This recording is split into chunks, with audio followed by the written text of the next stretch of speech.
Ngayon po ay Saturday ng ikalawang linggo ng muling pagkabuhay at ang mabuting balita ng Panginoon ayon kay San Juan. Papuri sa iyo, Panginoon. Nang magtatakip silim na, ang mga alagad ay pumunta sa tabi ng lawa. Sumakay sila sa bangka at tumawid papuntang Capernaum. Madilim na'y wala pa si Jesus. Lumakas ang hangin at lumaki ang alon. Nang makasagwan na sila ng may 5 o 6 na kilometro, nakita nila si Jesus na lumalakad sa ibabaw ng tubig, papalapit sa bangka at sila'y natakot. Ngunit sinabi ni Jesus sa kanila, "Huwag kayong matakot. Ako ito." Galak na galak nilang pinasakay si Jesus at agad na dumaong ang bangka sa kanilang pupuntahan. Ang mabuting balita ng ating Panginoon. Pinupuri ka namin, Panginoong Hesukristo. Maari po ba nating iwasan ang bagyo at unos ng buhay?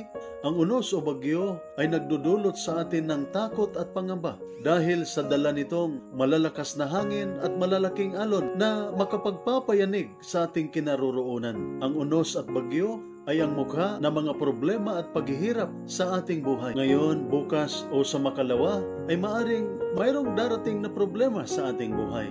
Minsan, sunod-sunod pa nga ang pagdating ng bagyo sa ating buhay. At normal po, kapag dumarating ang malaking bagyo at unos sa ating buhay, nakaramdam din tayo ng takot at pangamba. Sa mabuting balita, habang naglalayag ang mga apostol, ang mga kaibigan ng ating Panginoon ay nakaranas din ng bagyo at unos. Naharap din sila ng malalaking alon at malalakas na hangin at nakaramdam din sila ng takot at pangamba. Ang tagpong ito ay nagpapaalala sa atin ng ating buhay dito sa mundo ay isa ding paglalakbay.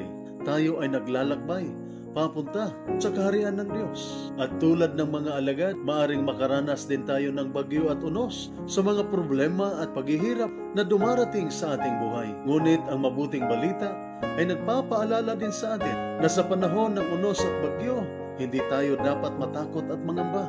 Tulad ng mga apostol, yayahin din natin si Jesus at bigyan ng puwang sa bangka ng ating buhay upang tayo ay makarating na ligtas sa ating paruroonan.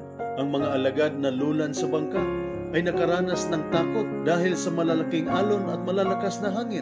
Ngunit nang sumakay na si Jesus sa kanilang bangka, nawala ang kanilang takot, kaya hindi na lamang nila namalayan na sila ay dumating na sa kanilang paruroonan. Kaya mawala rin ang ating takot kung kasama natin si Jesus sa ating paglalakbay.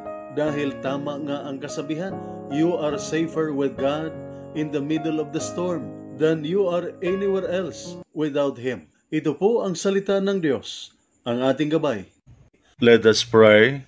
Lord God, Almighty Father, Creator of mankind and author of peace, those who take refuge in you will be glad and forever will shout for joy. Protect our soldiers as they discharge their duties. Protect them with the shield of your strength and keep them safe from all evil and harm. Grant them courage and hope. May they ever experience your firm support, gentle love, and compassionate healing. Be their constant companion and the refuge in every adversity.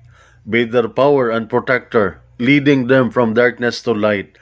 May the power of your love enable them to return home in safety, that with all those who love and care for them, they may ever rejoice and praise you for your loving care.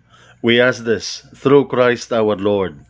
Amen. Mary, Queen of Peace, pray for us. Saint Michael the Archangel, pray for us. Saint Ignatius of Loyola, pray for us.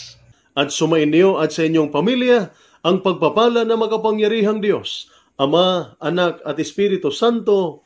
Amen.